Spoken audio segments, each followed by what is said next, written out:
प्रणाम करके लौट आए और उनका सारा उद्देश्य मिट गया और उन्हें ऐसा मालूम होने लगा कि हिरण्यकश्यप मर गया।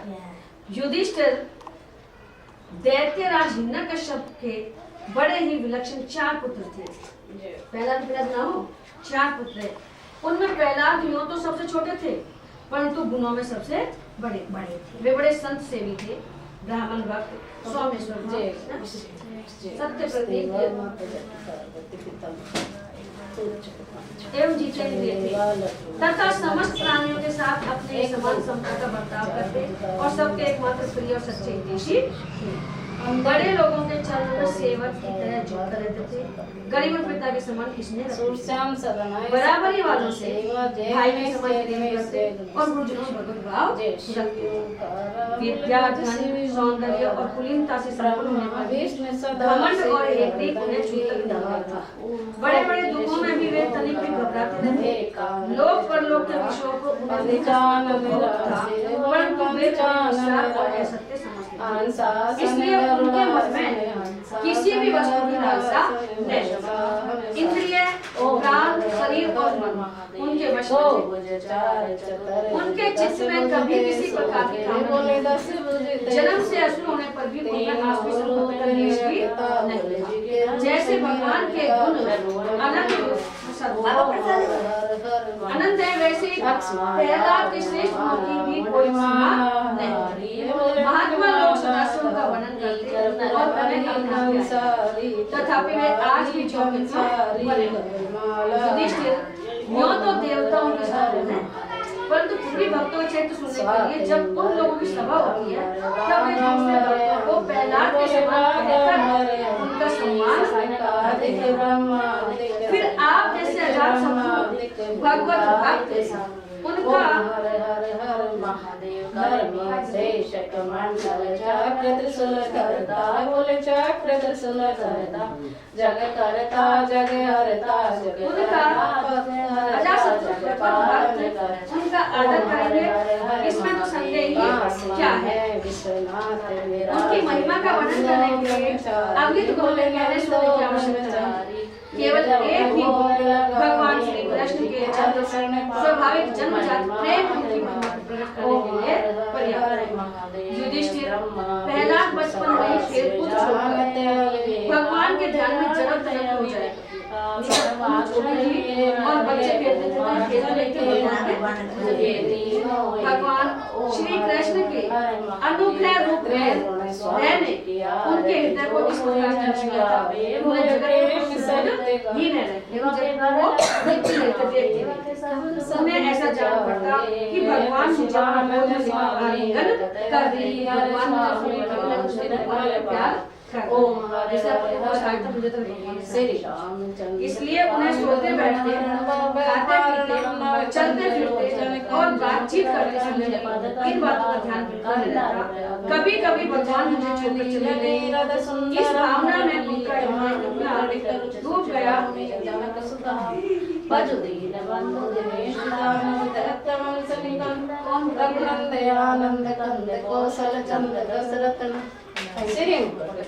तिलक चारे उदारे अंगै भूषणम आजान भुज सर चापन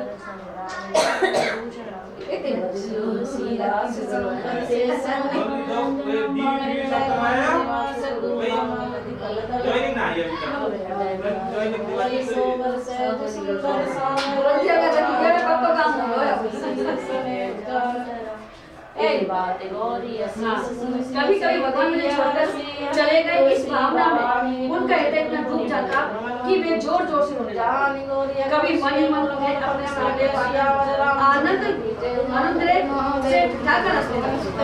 कभी खुद के ध्यान के अनुभव करके जोर से वे कभी कभी कभी लोग लज्जा का त्याग करके नाचने लगते। नाचने लग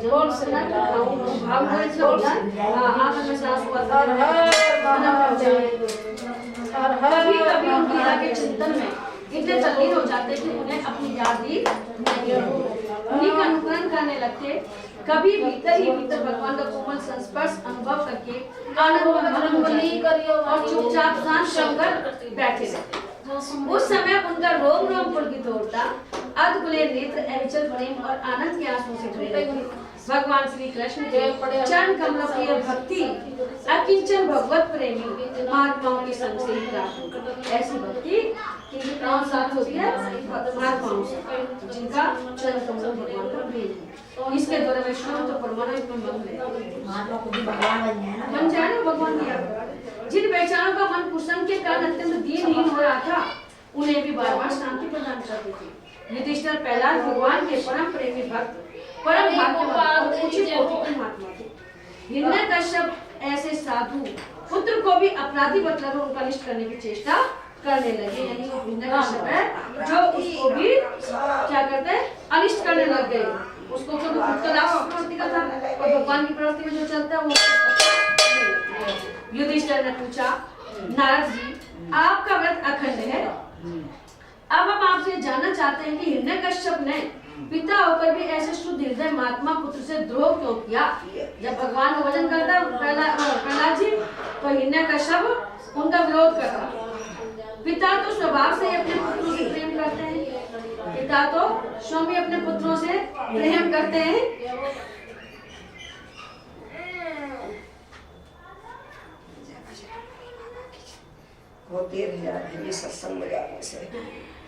यदि पुत्र कोई उल्टा काम करता है तो वे उसे शिक्षा देने के लिए ही डांटते हैं, शत्रु की तरह वैर विरोध तो नहीं करते।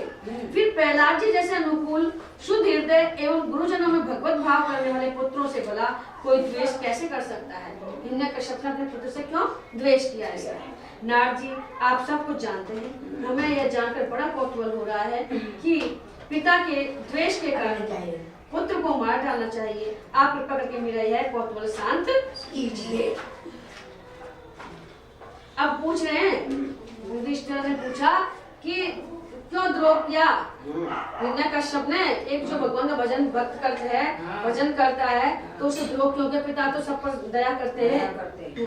अब इसमें हिरण्यकश्यप के द्वारा प्रहलाद जी के वध का प्रयत्न, प्रहलाद जी को वध करने के कैसे कैसे वो उपाय करा। नारद जी कहते हैं, युधिष्ठिर दैत्यों ने भगवान या प्रसाद में छोड़ी थी नाले की श्री शुक्राचार्य ने अपना पुरोहित बनाया था। उनके दो पुत्र थे, शुक्राचार्य ये राक्षस उनका गुरु है, इनके दो पुत्र शुक्राचार्य जी का भी, एक तो संत और एक अमर। छोरी चप्पल ना इनने तो शिक्षा दी आपको प्रहलाद को, तो प्रहलाद मानो खाओ इनकी शिक्षा को। वे दोनों राजमहल के पास ही रहते हिरण्यकश्यप के द्वारा भेजे हुए नीति निपुण बालक प्रहलाद को और दूसरे पढ़ाने योग्य दैत्य बालकों को राजनीति, अर्थनीति आदि पढ़ाया करते थे। दो काला कपड़ा में देखो तो हमने आयो नाटक में, तो हाँ, तो ये प्रहलाद को भी और गांव का लोग बच्चा उनको सबको पढ़ाया करा। तो और तो प्रजावर प्रहलाद तो भगवान का नाम विष्णु। प्रहलाद जी गुरु जी का पढ़ाया हुआ पाठ सुन लेते थे और उसे जो करते उन्हें सुना भी दिया करते थे, किंतु वे उसे मन से अच्छा नहीं समझते थे कि ये पढ़ाई अच्छी नहीं है, केवल भगवान ही सत्य है, क्योंकि उस पाठ का मूल आधार था अपने और पढ़ाई का झूठा आग्रह। युधिष्ठिर एक दिन हिरण्यकश्यप ने अपने पुत्र प्रहलाद को बड़े प्रेम से गोद में लेकर पूछा, बेटा बताओ तो सही तुम्हें कौन सी बात अच्छी लगती है? प्रहलाद जी ने कहा, पिताजी संसार के प्राणी मैं और मेरे के, संसार के प्राणी मैं और मेरे के झूठे आग्रह में पड़कर सदा ही अत्यंत उद्विग्न रहते हैं। ऐसे प्राणियों के लिए मैं यही ठीक समझता हूँ कि वे अपने अधः पतन के मूल कारण घास से ढके हुए अंधेरे कुएं के समान इस घर को छोड़कर वन में चले जाएं। यानी घर में रह करके जो भजन नहीं करते हैं, वो मैं चाहता हूँ मैं मेरे को छोड़ करके और वो जंगल में चले जाएं, कम ही कर दो और भगवान श्री हरि की शरण ग्रहण करें। नारद जी कहते हैं, प्रहलाद जी के मुंह से शत्रु पक्ष की प्रशंसा से भरी बात सुनकर हंस पड़ा। प्रहलाद जी के मुंह से ऐसी बात सुन के हिरण्यकश्यप जो हंस पड़ा, वो कब सुहावे कि भाई मेरे शत्रु पक्ष की बड़ाई करे भगवान उनकी। उसने कहा, दूसरों के बहकावे से बच्चों की बुद्धि यूं ही बिगड़ जाया करती है। कोई ने बहका दिया है ना, जान पड़ता है गुरु जी के घर पर विष्णु के पक्षपाती कुछ ब्राह्मण वेश बदल कर रहते हैं। जहाँ ये शिक्षा लेने जाता है तो वहाँ पर कोई ब्राह्मण रहते हैं जो इसको ऐसी शिक्षा दे रहे हैं, उल्टी शिक्षा दे रहे हैं। हाँ, बालक की भली भांति देख रेख की जाए जिससे अब उसकी बुद्धि बहकावे में न आए। मेरी उसके लिए फिर पहरा लगा दिया और बताया कि इसकी देख रेख अच्छी तरह करें, कोई ब्राह्मण भक्त तो इसको नहीं बहका रहा है। जब दैत्यों ने प्रहलाद जी को गुरु जी के घर पहुंचा दिया तब पुरोहितों ने उनको बहुत पुचकार कर और फुसलाकर बड़ी मधुर वाणी से पूछा, जो रुपड़ा में पुरोहितों से पूछा, बेटा प्रहलाद तुम्हारा कल्याण हो, ठीक ठीक बतला ना, देखो झूठ नहीं बोलना, यह तुम्हारी बुद्धि उल्टी कैसे हुई, यानी तुम्हारी भगवान भक्त में कैसे लग गई। हम तो पढ़ाते तुमको कुछ और तुम सीखते हो कुछ और किसी बालक की बुद्धि तो ऐसी नहीं हुई। और बालक भी तो पढ़ते हैं, वो तो ऐसा करते नहीं है। कुल नंदन प्रहलाद बताओ तो बेटा, हम तुम्हारे गुरुजन यह जानना चाहते हैं कि तुम्हारी बुद्धि स्वयं ऐसी हो गई है या किसने सचमुच तुमको बहका दिया है। प्रहलाद जी ने कहा, जिन मनुष्यों की बुद्धि मोह से ग्रस्त हो रही है, मोह माया में फंसी हुई है, उन्हीं को भगवान की माया से झूठा दुराग्रह होता देखा गया है कि यह अपना है और यह पराया है। जिनकी बुद्धि माया से झूठा दुराग्रह ठगी गई है वो ये कहता है कि ये मेरा है और ये तेरा है। उन मायापति भगवान को मैं नमस्कार करता हूँ। वे भगवान ही जब कृपा करते हैं तब मनुष्यों की पार्श्विक बुद्धि नष्ट होती है। यानी अपन उपाय तो कर रहे हैं लेकिन जब तक भगवान की कृपा नहीं होगी, जब तक हमें हमारी बुद्धि सही नहीं होगी, तो पार्श्विक बुद्धि नष्ट जब ही होती है जब भगवान की कृपा होती है। और भगवान की कृपा होती है जब सत्संग और विवेक मिलता है। इस पशु बुद्धि के कारण ही तो यह मैं हूँ और यह मुझसे भिन्न है, इस प्रकार का झूठा भेदभाव पैदा होता है। हमारे अंदर पशु बुद्धि है। पशु वही है जो आप ही आप चले और मनुष्य वही है जो मनुष्य के काम आए। वही परमात्मा यह आत्मा है, जो परमात्मा है वही आत्मा है। अज्ञानी लोग अपने और पराये का भेद करके उसी का वर्णन किया करते हैं। उनका न जानना भी ठीक ही है, क्योंकि उसके तत्व को जानना बहुत कठिन है। नहीं, भगवान को हर कोई प्राप्त नहीं कर सकता, हर कोई नहीं जान सकता। और ब्रह्मा आदि बड़े बड़े वेदज्ञ भी उसके विषय में मोहित हो जाते हैं। माया ने उनको भी नहीं छोड़ा है। वही परमात्मा आप लोगों के शब्दों में मेरी बुद्धि बिगाड़ रहा है। वही परमात्मा। हाँ, परमात्मा एक ही है सब जगह। गुरुजी जैसे चुंबक के पास लोहा स्वयं खिंच जाता है, लोहा पटक दो चुंबक दूर से लोहा अपना आप खिंच के आता है, वैसे ही चक्रपाणी भगवान की स्वच्छंद इच्छा शक्ति से मेरा चित्त भी संसार से अलग होकर उनकी ओर बरबस खिंच जाता है। यानी मेरा मन बरबस खिंच रहा है, मुझे कोई नहीं सिखा रहा। नारद जी कहते हैं, परम ज्ञानी प्रहलाद अपने गुरु जी से इतना कहकर चुप हो गए। गुरु जी पूछ रहे जब गुरु जी को बता रहे प्रहलाद जी। पुरोहित बेचारे राजा के सेवक एवं वे डर गए, कोई बात नहीं आपको जल गया। उन्होंने क्रोध से प्रहलाद को झड़क दिया और कहा, अरे कोई मेरा बैग तो लाओ, ये हमारी कीर्ति में कलंक लगा रहा है। गुरु भी उनका राक्षसी का तो लगी हमारी कीर्ति में कलंक लगा रहा है। इस दुर्बुद्धि कुलांगार को ठीक करने के लिए चौथा उपाय दंड ही उपयोग होगा। हाँ, कहने से नहीं हो रहा है। दैत्य वंश के चंदन वन में यह कांटेदार बबूल कहाँ से पैदा हो गया? दैत्य वंश में सब चंदन वन है, बड़े बड़े राजे कांटे कहाँ से जो विष्णु भगवान को कुछ मानता है। जो विष्णु इस वन की जड़ काटने में कुल्हाड़ी का काम करते हैं, यह नादान बालक उन्हीं का ग्रंथ बन रहा है, सहायक हो रहा है उन्हीं का, उन्हीं की कैसे कहता है। इस प्रकार गुरु जी ने तरह तरह से डांट डपट कर प्रहलाद को धमकाया और अर्थ धर्म और काम संबंधी शिक्षा दी। कुछ समय बाद जब गुरु जी ने देखा कि प्रहलाद ने शाम दान भेद और दंड के संबंध की सारी बातें जान ली हैं, तब वे उन्हें उनकी माँ के पास ले गए। माता ने बड़े लाड प्यार से उन्हें नहला धुलाकर अच्छी तरह गहने कपड़ों से सजा दिया। इसके बाद वे उन्हें हिरण्यकश्यप के पास ले गए। बेटा प्रहलाद अपने पिता के चरणों में लौट गए। हिरण्यकश्यप ने उन्हें आशीर्वाद दिया और दोनों हाथों से उठाकर बहुत देर तक गले से लगाया। तो कैसी बात बता गया। उस समय दैत्यराज का हृदय आनंद से भर रहा था। युधिष्ठिर हिरण्यकश्यप ने प्रसन्न मुख प्रहलाद को अपनी गोद में बैठाकर उनका सिर सूंघा, सहलाया। उनके नेत्रों से प्रेम के आंसू गिर गिर कर प्रहलाद के शरीर को भिगोने लगे। उसने अपने पुत्र से पूछा, हिरण्यकश्यप ने कहा, चिरंजीव बेटा प्रहलाद, इतने दिनों में तुमने गुरुजी से जो शिक्षा प्राप्त की है उसमें से कोई अच्छी सी बात हमें सुनाओ, क्या शिक्षा प्राप्त की है? प्रहलाद जी ने कहा, पिताजी, विष्णु भगवान की भक्ति के 9 भेद हैं। 9 प्रकार से विष्णु भगवान की पूजा की जा सकती है। वो सुनना चाह रहा है कहीं नहीं? भगवान के गुण, लीला, नाम आदि का श्रवण, सुनना मतलब उन्हीं का कीर्तन करना, भगवान के नाम का ही, उनके रूप नाम आदि का स्मरण करना, उनके चरणों की सेवा, पूजा अर्चा, वंदन, दास्य, सख्य और आत्मनिवेदन। यदि भगवान के प्रति समर्पण के भाव से 9 प्रकार की भक्ति की जाए तो मैं उसी को उत्तम अध्ययन समझता हूँ। यही उत्तम अध्ययन है। प्रहलाद की यह बात सुनते ही क्रोध के मारे हिरण्यकश्यप के होठ फड़कने लगे। उसने गुरुपुत्र से कहा, रे नीच ब्राह्मण, यह तेरी कैसी करतूत है? दुर्बुद्धि, तूने मेरी कुछ भी परवाह न करके इस बच्चे को कैसी निस्तार किया? अवश्य ही तू हमारे शत्रुओं के आश्रित है, शत्रुओं में आश्रय में है। संसार में ऐसे दुष्ट की कमी नहीं है जो मित्र का बाना धारण कर छिपे छिपे शत्रु का काम करते हैं। और ये विरोधी शिक्षा दे रहे हैं, परंतु उनकी कलाई ठीक वैसे ही खुल जाती है जैसे छिपकर पाप करने वालों का पाप समय पर रोग के रूप में प्रकट होकर उनकी पोल खोल देता है। गुरुपुत्र ने कहा, इंद्र शत्रु, आपका पुत्र जो कुछ कह रहा है वह मेरे या किसी के बहकाने से नहीं कह रहा, ना तो मैंने इसको ऐसी शिक्षा दी है और न किसने बहकाया है। राजन, यह तो इसकी जन्मजात स्वाभाविक बुद्धि है।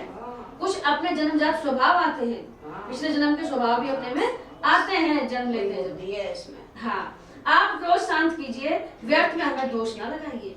नारद जी कहते हैं, युधिष्ठिर, जब गुरुजी ने ऐसा उत्तर दिया तब हिरण्यकश्यप ने फिर प्रहलाद से पूछा, क्यों रे, यदि तुझे ऐसी अहित करने वाली खोटी बुद्धि गुरु मुख से नहीं मिली तो बता कहाँ से प्राप्त हुई है, किसने शिक्षा दी है? प्रहलाद ने कहा, पिताजी, संसार के लोग तो पिसे हुए को पीस रहे हैं, चबाए हुए को चबा रहे हैं। उनकी इंद्रिया वश में न होने के कारण वे भोगे हुए विषयों को ही फिर भोगने के लिए संसार रूप घोर नरक की ओर जा रहे हैं। बार बार अपना जन्म ले रहे हैं, बार बार उनको भोग रहे हैं। तो खाए हुए को खा रहे हैं, पिसे हुए को पीस रहे हैं। ऐसे गृहस्थ जो गृह में आ सकते हैं, घरों में आ सकते हैं, पुरुषों की बुद्धि अपने आप किसी के सिखाने से अथवा अपने ही जैसे लोगों के संग से भगवान श्री कृष्ण में नहीं लगती। जो इंद्रियों से दिखने वाले बाह्य विषयों को परम इष्ट समझकर मूर्खतावश अंधों के पीछे अंधों की तरह गड्ढे में गिरने के लिए चले जा रहे हैं। जो इंद्रियों से, अपनी आंखों से जो दिख रहा है उसको बाहरी विषय, कोई परम इष्ट बाहरी चीजों को देख के अपन सुखी हो रहे हैं। हाँ, बेटा पोता घर धन दौलत, कोई मूर्खतावश अंधों के पीछे। और जो दुनिया चल रही है ना, अपना बड़ा बुरा चला, अपन भी उन पे चलता रहे, या दुनिया चल रही है जिन पे अपन चलता रहे, गड्ढे में गिरने के लिए चले जा रहे हैं और वेदवाणी रूप रस्सी के काम्य कर्मों के दीर्घ बंधन में बंधे हुए हैं। उनको यह बात मालूम नहीं कि हमारे स्वार्थ और परमार्थ भगवान विष्णु ही है। उन्हीं की प्राप्ति से हमें सब पुरुषार्थों की प्राप्ति हो सकती है। अगर हमें भगवान प्राप्त हो जाए तो चारों पुरुषार्थ, धर्म, अर्थ, काम और मोक्ष मिल जाएंगे। जिनकी बुद्धि भगवान के चरण कमलों का स्पर्श कर लेती है उनके जन्म मृत्यु रूप अनर्थ का सर्वथा नाश हो जाता है। परंतु जो लोग अकिंचन भगवत प्रेमी महात्माओं के चरणों की धूल में स्नान नहीं कर लेते, उनकी बुद्धि काम्य कर्मों का पूरा सेवन करने पर भी भगवत चरणों का स्पर्श नहीं कर सकती। प्रहलाद जी इतना कहकर चुप हो गए। हिरण्यकश्यप ने क्रोध के मारे अंधा होकर उन्हें अपनी गोद से उठाकर भूमि पर पटक दिया कि चल तू मेरा बेटा ना है, ऐसी बात न करे।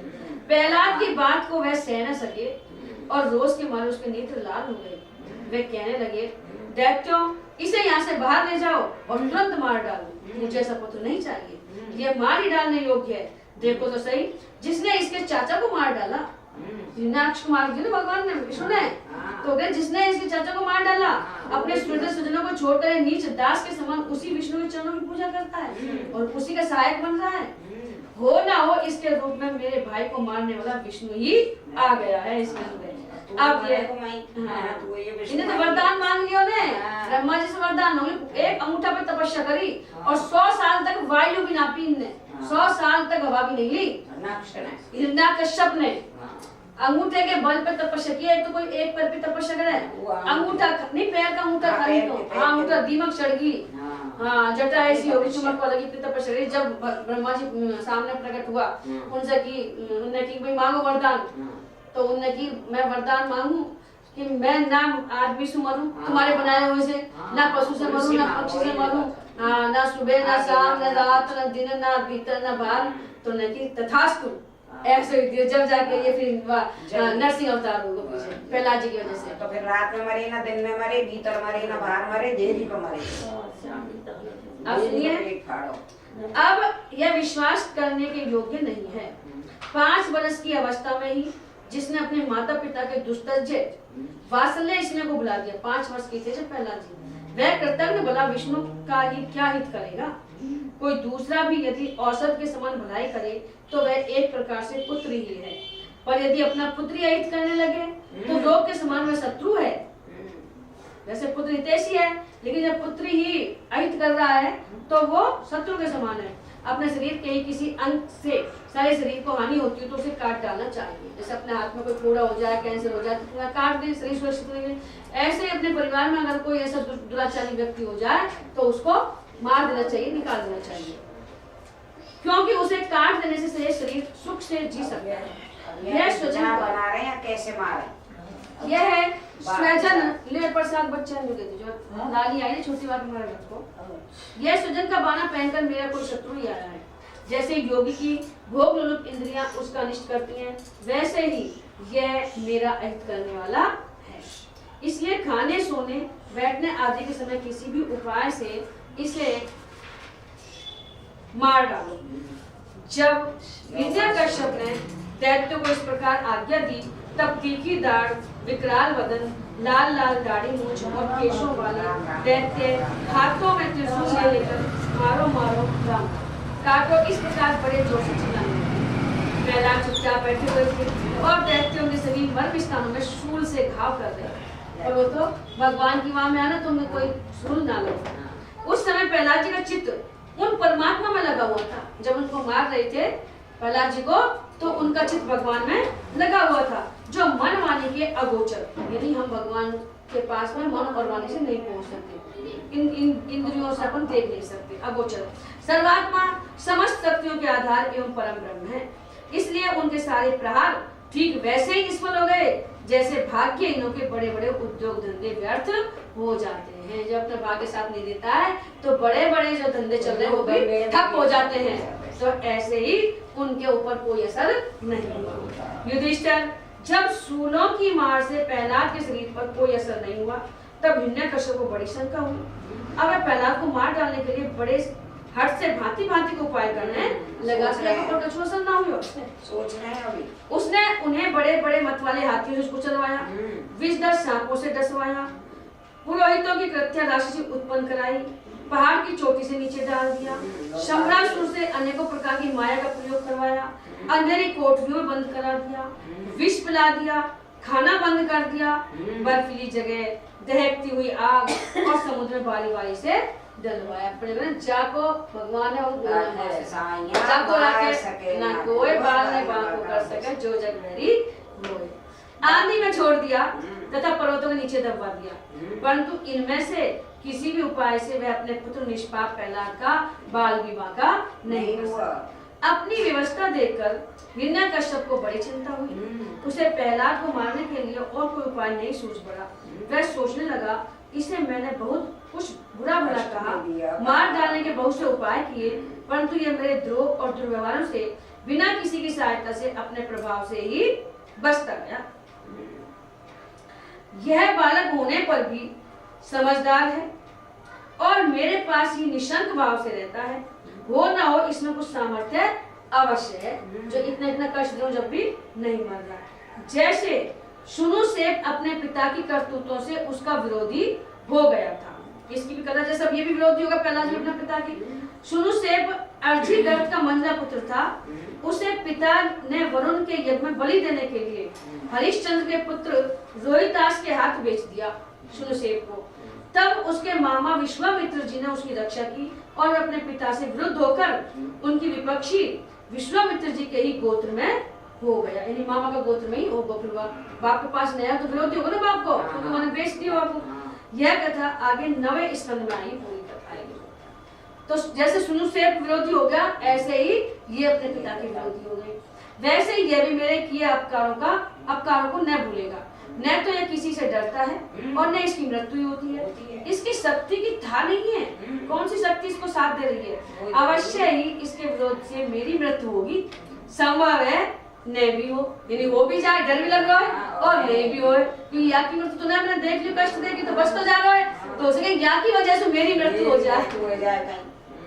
इस प्रकार सोच विचार करते करते उसका चेहरा कुछ उतर गया। शुक्राचार्य के पुत्र शंड और अमर ने जब देखा, दो पुत्र शुक्राचार्य के, शंड और अमर ने देखा कि हिरण्यकश्यप तो मुंह लटकाकर बैठा हुआ है, तब उन्होंने एकांत में जाकर उससे ये बात कही, स्वामी आपने अकेले ही तीनों लोगों पर विजय प्राप्त कर ली। आपकी भौहें टेढ़ी करने पर सारे लोकपाल कांप उठते हैं। हमारे देखने में तो आपके लिए चिंता की कोई बात नहीं, भला बच्चों के खिलवाड़ में भी भलाई बुराई सोच रही कोई बात है। जब तक हमारे पिता शुक्राचार्य जी नहीं आ जाएं, तब तक यह डरकर कहीं भाग ना जाए, इसलिए इसे वरुण के पास से बांधे रखेंगे। प्राय ऐसा होता है कि अवस्था की वृद्धि के साथ साथ और गुरुजनों की सेवा से बुद्धि सुधर जाया करती है। हिरण्यकश्यप ने अच्छा ठीक है कहकर गुरुपुत्रों की सलाह मान ली और कहा कि इसे उन धर्मों का उपदेश करना चाहिए जिनका पालन गृहस्थ नरपति किया करते हैं। युधिष्ठिर इसके बाद पुरोहित उन्हें लेकर पाठशाला में गए और क्रमशः धर्म, अर्थ और काम इन तीनों पुरुषार्थों की शिक्षा देने लगे, जबकि वो तो मोक्ष की शिक्षा ले रहा है वो खुद ही। प्रहलाद वहां अत्यंत नम्र सेवक की भांति रहते थे, परंतु गुरुओं की वह शिक्षा प्रहलाद को अच्छी न लगी, क्योंकि गुरुजी उन्हें केवल अर्थ, धर्म और काम की शिक्षा देते थे। यह शिक्षा केवल उन लोगों के लिए है जो राग, द्वेष आदि द्वंद्व और विषय भोगों में रस ले रहे हैं। अपने जैसे को लिया, बस अर्थ में लगा रहे हैं, काम में लगा रहे हैं, धर्म थोड़ा बहुत धर्म कर लिए, बस खा ली, बाकी नहीं। एक दिन गुरुजी गृहस्थी के काम से कहीं बाहर चले गए थे। छुट्टी मिल जाने के कारण समवयस्क बालकों ने प्रहलाद जी को खेलने के लिए पुकारा। प्रहलाद जी परम ज्ञानी थे, उनका प्रेम देखकर उन्होंने उन बालकों को ही बड़ी मधुर वाणी से पुकारकर उनके पास अपने पास बुला लिया। उनसे उनके जन्म मरण की गति भी छिपी नहीं थी। प्रहलाद जी ज्ञानी हो गए, उन पर कृपा करके हंसते हुए से उन्हें उपदेश करने लगे। अब वो बच्चा उनको उपदेश करने लगे। युधिष्ठिर वे सब अभी बालक ही थे, इसलिए राग, द्वेष, प्राण, विषय भोगी पुरुषों के उपदेशों से और चेष्टाओं से उनकी बुद्धि अभी दूषित नहीं हुई थी, शुद्ध बुद्धि थी, कोरा कागज था बच्चों का हृदय। इसी से और प्रहलाद जी के प्रति आदर बुद्धि होने से उन सब ने अपनी खेल कूद की सामग्री को छोड़ दिया और प्रहलाद जी के पास जाकर उनके चारों ओर बैठ गए और उनके उपदेश में मन लगाकर बड़े प्रेम से एक तक उनकी ओर देखने लगे। भगवान के परम प्रेमी भक्त प्रहलाद का हृदय उनके प्रति करुणा और मैत्री के भाव से भर गया तथा वे उनसे कहने लगे। प्रहलाद जी कहने लगे उनसे, बच्चों से सुनिए। प्रहलाद जी ने कहा, मित्रों, इस संसार में मनुष्य जन्म बड़ा दुर्लभ है। बच्चा को समझाना प्रहलाद जी कि इस संसार में मनुष्य जन्म बड़ा दुर्लभ है। इसके द्वारा अविनाशी परमात्मा की प्राप्ति हो सकती है। यही शरीर ऐसा है जिससे हम परमात्मा को प्राप्त कर सकते हैं और किसी योनि में नहीं। परंतु पता नहीं कब इसका अंत हो जाए, शरीर का कोई पता नहीं कब ये चला जाए, कब मर जाए। इसलिए बुद्धिमान पुरुष को बुढ़ापे जवानी के भरोसे न रहकर बचपन में ही भगवान की प्राप्ति कराने वाले साधनों का अनुष्ठान करना चाहिए। बहुत से कहने कि बुढ़ापा में भजन करेगा तो बुढ़ापा कोई पता नहीं है बुढ़ापा आए कि नहीं आए। और फिर हमारे बाबूजी बतावा कि जो व्यक्ति शुरू से जो काम करता है, जिनमें लगा रहता है, लास्ट समय में भी वही बातें याद आती है। जब अपने कभी जन्म में भगवान को भजन ही ना करो, नाम ही ना लियो, तो क्या बुढ़ापे में नाम आ जाएगा?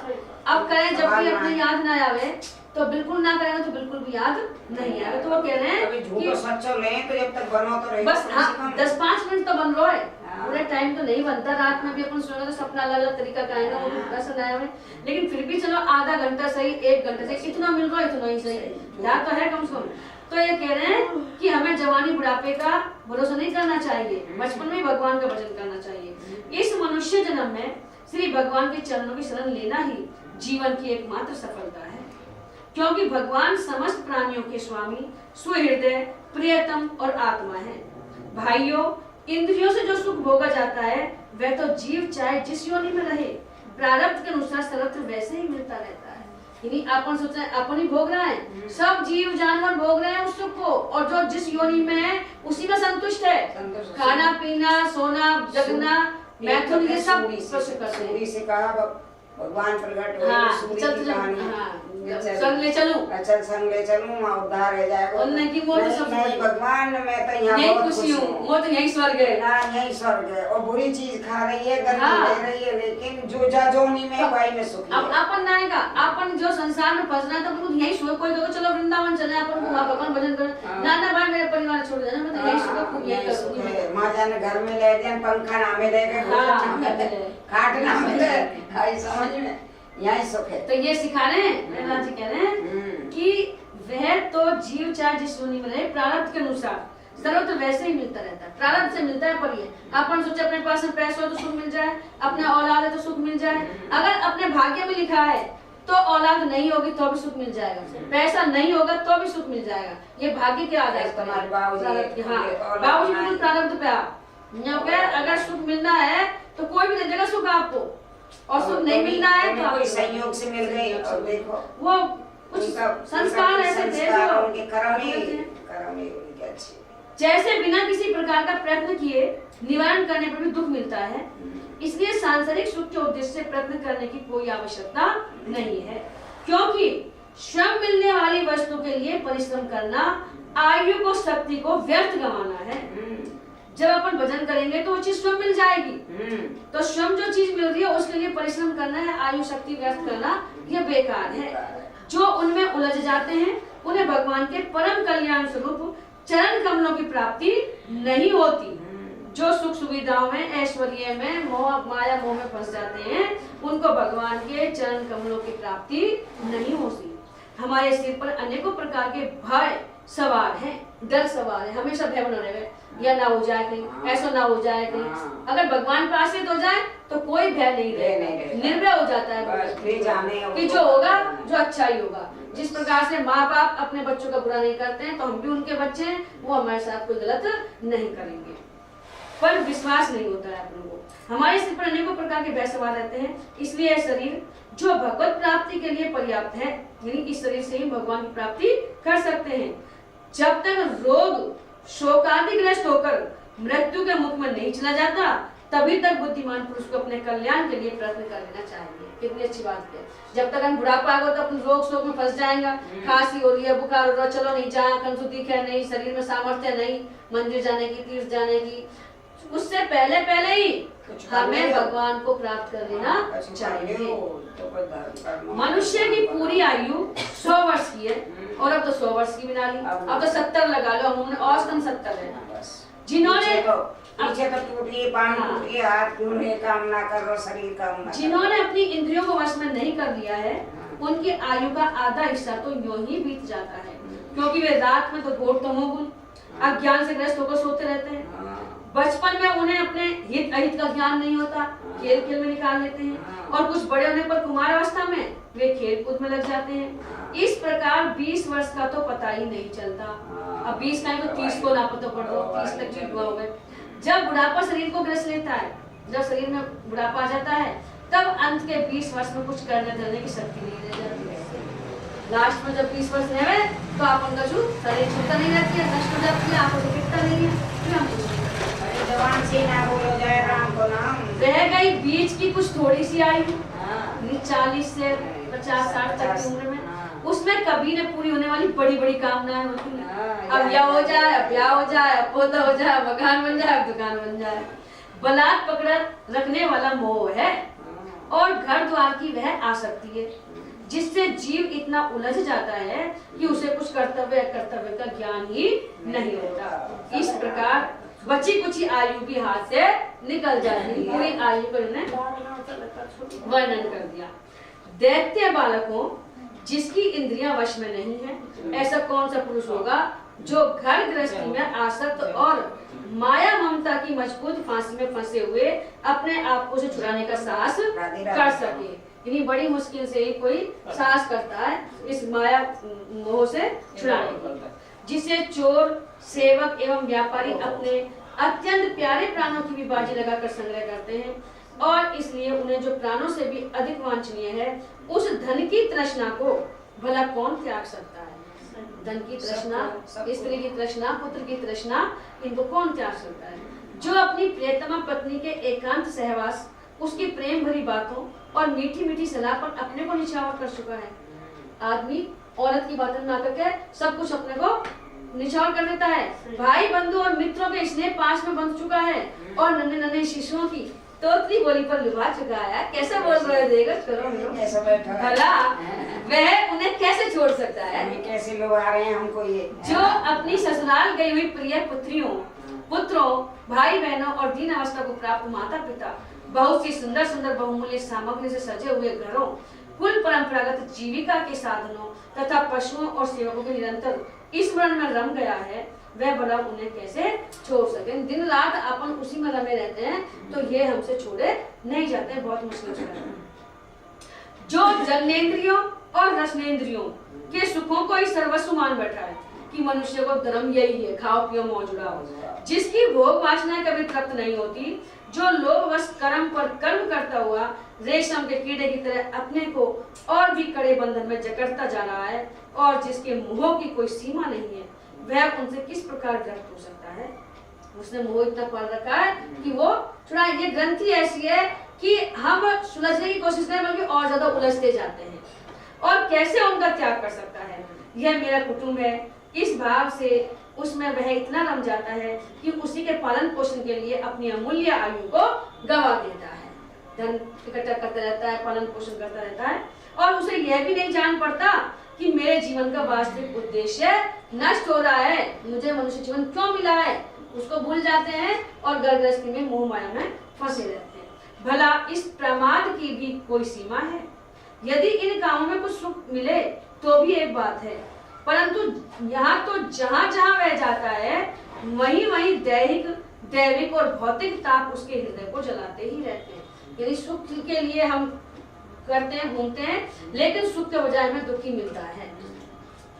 भौतिक ताप, यानी हृदय को तीन ताप बताएं, दैहिक, दैविक और भौतिक ताप से हम जलते रहते हैं, फिर भी वैराग्य का उदय नहीं होता, फिर भी हम वैराग्य उसको त्यागते नहीं है, छोड़ते नहीं है। यह सबसे बड़ा मतलब जो संत लोग हैं कह रहे हैं भगवान में समर्पण भाव जब भी होगा जब हमें कोई छोड़ेगा। जैसे बेटा लताड़ रहा है या बहू लताड़ रही है या घर में और कोई कष्ट हो रहा है, तो फिर अपने बेकार है सब भगवान है, तो वो भगवान को मुड़ सकता है। ये कहीं कोई सहारा नहीं दिखाई देता, जब कोई भगवान के शरण में जा सकता, जब कहीं भी हमने को सहारा नहीं दिखाई देता है संसार में, जब वो भगवान का सच्चा शरणार्थी होता है, फिर भी वैराग्य का उदय नहीं होता। कितनी विडंबना है। यानी हम जलते रहते हैं तापों से और फिर भगवान की ओर नहीं मुड़ते हैं। कुटुंब की ममता के फेर में पड़कर वह इतना असावधान हो जाता है, उसका मन धन के चिंतन में सदा इतना लवलीन रहता है कि वह दूसरे का धन चुराने के लौकिक पारलौकिक दोषों को जानता हुआ भी कामनाओं को वश में न कर सकने के कारण इंद्रियों के भोग की लालसा से चोरी कर बैठता है। उसको खूब पता है कि हम चोरी करेंगे तो यहाँ भी दंड मिलेगा और फिर दूसरे लोग में जाएंगे जब भी दंड मिलेगा, लेकिन फिर भी हम अपनी कामनाओं की पूर्ति के लिए, मेरे पास फोन ना है, मेरे पास या ना है, और कहीं से चुरा लिया और कर लिया, और हम वो कार्य करते हैं। भाइयों, जो इस प्रकार प्रहलाद ने कितनी सी शिक्षा दी, छोटे बच्चा को देंगे 4-5 साल में, भाइयों इस प्रकार अपने कुटुंबियों के पेट पालने में ही लगा रहता है, कभी भगवत भजन नहीं करता, वह विद्वान हो तो भी उसे परमात्मा की प्राप्ति नहीं हो सकती, क्योंकि अपने प्राय का भेदभाव रहने के कारण उसे भी अज्ञानियों के समान ही समय प्रदान गति प्राप्त होती है। जो कामनियों के मनोरंजन का सामान उनका क्रीड़ा मंच बन रहा है, जिसने अपने पैरों में संतान की बेड़ी जकड़ ली है, वह बेचारा गरीब चाहे कोई भी हो, कहीं भी हो, किसी प्रकार से अपना उद्धार नहीं कर सकता कि मेरे पीछे मेरा बच्चा लुकाएगा, मैं चलो जाऊंगा तो इन्हें कौन संभालेगा। जैसे संन्यास लेना अभी चिंता करता अमीन जी कि मेरे बच्चा को, मेरी बहू को कहाँ ही होगा तो जा सकागा, लेकिन उन्हें पटक दिला वैराग्य ले लो, मैं तुम जाने तुम्हारे काम जाने सब घर पे आए। हाँ, जब भी मिले तो भगवान की प्राप्ति। इसलिए भाइयों तुम लोग विषाक्त दैत्यों का संग दूर से ही छोड़ दो। ये दैत्य हैं जो विश्व में आसक्त हैं, खाओ पियो मौज उड़ाओ उसमें आएंगे, और आदिदेव भगवान नारायण की ही शरण ग्रहण करो, क्योंकि जिन्होंने संसार की आसक्ति छोड़ दी है उन महात्माओं के वे ही परम प्रियतम और परम गति है। मित्रों, भगवान को प्रसन्न करने के लिए कोई बहुत परिश्रम या प्रयत्न नहीं करना पड़ता है, तुम्हें बहुत तगड़ा प्रयत्न करना पड़े, क्योंकि वे समस्त प्राणियों की आत्मा है, अपने अंदर ही मौजूद है भगवान, और सर्वत्र सबकी सत्ता के रूप में स्वयं सिद्ध वस्तु है, सब जगह मौजूद है, सर्वत्र है, और अपनी आत्माएं और स्वयं सिद्ध है। ब्रह्मा से लेकर तिनके तक छोटे बड़े समस्त प्राणियों में, पंचभूतों से बनी हुई वस्तुओं में, जो पंचभूत ये दीवार है इनमें भी है, मतलब निर्जीव जड़ चेतन सब में है भगवान। पंचभूतों में, सूक्ष्म तन्मात्राओं में, महतत्व में, तीन गुणों में, और गुणों की साम्य अवस्था प्रकृति में एक ही अविनाशी परमात्मा विराजमान है। हाँ, चेतन में तो है ही है, अपन लोग तो चेतन में मानते हैं, लेकिन जड़ में भी भगवान है। यानी एक संत थे, चोखा देव थे शायद, वो मेरे को ध्यान नहीं आ रहा अभी, तो वो शेर पर चढ़ के आ रहा है एक संत, और चोखा देव जो दीवार पे बैठा, तो उनने तो चेतन पे कंट्रोल कर रखो, एक महात्मा जी ने तो शेर पर चढ़ कर, उन्हें क्यों नहीं, मैं शेर पर चढ़ के आ रहा हूँ, उनको घमंड हो, और चोखा जी बैठा दीवार पे, उनने दीवार चला दी, वो तो शेर पे आ रहा, और उन्हें भी दीवार, उनको जड़ और चेतन दोनों पे अधिपत्य हो, इतना भगवान को भजन कर रखो, तो उन्होंने की मेरा तो चेतन पे आधिपत्य कर रखो, इनने तो जड़ पे भी आधिपत्य कर रखो, दीवार को चला दी ने तो मैं तो शेर चला के कर रहा हूँ। तो जड़ और चेतन सब में भगवान है माने जब, वे ही समस्त सौंदर्य, माधुर्य और ऐश्वर्य की खान है, वे ही अंतर्यामी दृष्टा के रूप में है, और वे ही दृश्य जगत के रूप में भी है, सर्वथा अनिर्वचनीय तथा विकल्प रहित होने पर भी दृष्टा और दृश्य, व्याप्य और व्यापक के रूप में उनका निर्वचन किया जाता है। ये वही दृष्टा है और वही दृश्य है, वही व्याप्य है और वही व्यापक है। ये देखने वाले भी वही हैं और दृश्य भी वही, जैसे आत्मा है देख रहे हैं और दृश्य दिखाई दे रहे, इनमें भी भगवान है और अपने भी भगवान है, तो दृष्टा और दृश्य एक ही है। वस्तुतः उनमें एक भी विकल्प नहीं है, वे केवल अनुभव स्वरूप आनंद स्वरूप एकमात्र परमेश्वरी है। गुणमयी सृष्टि करने वाली माया के द्वारा ही उनका ऐश्वर्य छिप रहा है, इसके निवृत्त होते ही उनके दर्शन हो जाते हैं। यानी हमको भगवान क्यों दिखाई नहीं देते हैं? क्योंकि हम माया में फंसे हुए हैं। अगर ये माया का पर्दा हट जाए तो हमें भगवान के सहज रूप से दर्शन हो सकते हैं। इसलिए तुम लोग अपने दैत्यपने का आसुरी संपत्ति का त्याग करके समस्त प्राणियों पर दया करो, प्रेम से उनकी भलाई करो, इसी से भगवान प्रसन्न होते हैं। आदि नारायण अनंत भगवान के प्रसन्न हो जाने पर ऐसी कौन सी वस्तु जो नहीं मिल सकती? धर्म अर्थ काम मोक्ष की प्राप्ति हो जाती है। भगवान की प्राप्ति हो जाए तो सब कुछ त्रिलोकी की जो ऐश्वर्य है वो सब अपने आप आ जाती है। लोक और परलोक के लिए जिन धर्म अर्थ आदि की आवश्यकता बतलाई जाती है वे तो गुणों के परिणाम से बिना प्रयास के स्वयं ही मिलने वाले हैं। जब हम श्री भगवान के चरणामृत का सेवन करने और उनके नाम गुणों का कीर्तन करने में लगे हैं, नाम गुणों का कीर्तन करने में लगे हैं, तब हमें मोक्ष की भी क्या आवश्यकता है? सुनो, समझ को नहीं जा रहा पर अब भी समझ जाए तो अभी भी है जितना समय। वे तो गुणों के परिणाम के बिना प्रयास के स्वयं मिलने वाले हैं। जब हम श्री भगवान के चरणामृत का सेवन करने और उनके गुणों के नाम गुणों का कीर्तन करने लगे हैं, तब हमें मोक्ष की भी क्या आवश्यकता है? फिर हम मोक्ष की भी, जो संत लोग हैं ना वो मोक्ष भी नहीं चाहते कि भगवान हम तुम्हारे गुणों का वर्णन करते रहे, बस यही चाहते हैं आपका सानिध्य मिलता रहे और हम आपका नाम लेते रहे। यो शास्त्र में धर्म अर्थ और काम इन तीनों पुरुषार्थों का भी वर्णन है।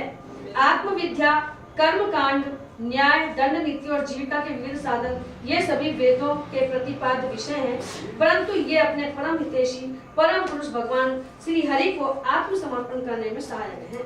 तभी मैं इन्हें सत्य और सार्थक मानता हूँ, अन्यथा ये सब के सब निरर्थक हैं। यह निर्मल ज्ञान जो मैंने तुम लोगों को बताया है बड़ा ही दुर्लभ है। इसे पहले नर नारायण ने नारद जी को उपदेश दिया था। नर नारायण भगवान ने नारद जी को कहा था और यह ज्ञान उन सब लोगों को प्राप्त हो सकता है जिन्होंने भगवान के अनन्य प्रेमी एवं अकिंचन भक्तों के चरण कमलों की धूली से अपने शरीर को नहला लिया है। इन भक्तों के जो चरण रज होती है उसको माथे पर लगा लिया है तो वो ज्ञान उनको सहज प्राप्त हो जाता है। जो कहने या प्रसादी जो संत लोग भोजन करते हैं ना और उनकी झूठन मिल जाए, उनकी झूठन ही खाई उनने ध्रुव जी ने जो ज्ञान हुआ, तो उनकी झूठन मिल जाए तो वैसे ज्ञान हो जाए। संतन की चरण पादुकान को ही संभाल के रख दे तो उससे ज्ञान हो जाता है, उनको पूज्य होते हैं। यह विज्ञान सहित ज्ञान विशुद्ध भगवत धर्म है। इसे मैंने भगवान का दर्शन कराने वाले देवर्षि नारद जी के मुंह से ही पहले सुना था। प्रहलाद जी के सहपाठियों ने पूछा, प्रहलाद जी, इन दोनों गुरु पुत्रों को छोड़कर और किसी गुरु को तो न तुम जानते हो और न हम जानते, तुम्हें ज्ञान कैसे प्राप्त हुआ? यही हम सब बालकों के शासक हैं। तुम एक तो अभी छोटी अवस्था के हो और दूसरे जन्म से ही महल में अपनी माँ के पास रहे हो। तुम्हारा महात्मा नारद जी से मिलना कुछ असंग सा जान पड़ता है। नारद जी कब मिल गया तुमको, तुम तो छोटा सा हो अभी। प्रियवर, यदि इस विषय में विश्वास दिलाने वाली कोई बात हो तो तुम उसे कहकर हमारी शंका मिटा करो। अब ये बताएंगे पहला जी, गर्भ में सुनो लेंगे ज्ञान। अब ये बताएंगे कि वाह बोलो श्री कृष्ण भगवान की जय हो। सबका भला करो भगवान, सब पर दया करो भगवान, सबके कष्ट हरो भगवान, सबके पाप हरो भगवान, सबके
बन के देव, और कछु नहीं चाहिए निस दिन तुम्हारी से। बारी बारी बर मांगमु हर्ष देओ श्री राम, पद सरोज अन पायनी भगत सदा सत्संग सियावर राम जय जय राम। मेरे प्रभु राम जय जय राम, करो कल्याण जय जय राम। सर्वे भवन्तु सुखिनः, सर्वे सन्तु निरामया, सर्वे भद्राणि पश्यन्तु मा कश्चित् दुःखभाग् भवेत्। ॐ शान्ति शान्ति शान्ति। अस्तो मा सद्गमे तमसो मा ज्योतिर्गमय, मृत्योर्मामृतं गमय। ॐ शान्ति शान्ति शान्ति। गुरुर्ब्रह्मा गुरुर्विष्णु गुरुर्देवो महेश्वरा, गुरुर्साक्षात् परब्रह्म, तस्मै श्री गुरुवे नमः, तस्मै श्री गुरुवे नमः, तस्मै श्री गुरुवे नमः।